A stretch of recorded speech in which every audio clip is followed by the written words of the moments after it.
সম্পত্তির লোভে সৎ মায়ের ওপর প্রাণঘাতী হামলার অভিযোগে গ্রেপ্তার সৎ ছেলে। ধৃতকে মঙ্গলবার দুপুর আনুমানিক 1টা নাগাদ জলপাইগুড়ি আদালতে পাঠানো হয়। সম্পূর্ণ ঘটনার তদন্ত শুরু করেছে পুলিশ।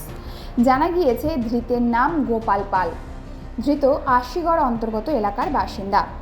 জানা গিয়েছে, গতকাল চাকু দিয়ে একাধিকবার ধৃত ব্যক্তি তার সৎ মায়ের ওপর হামলা চালায়। ঘটনায় গুরুতর আহত হয় ধৃতের মা।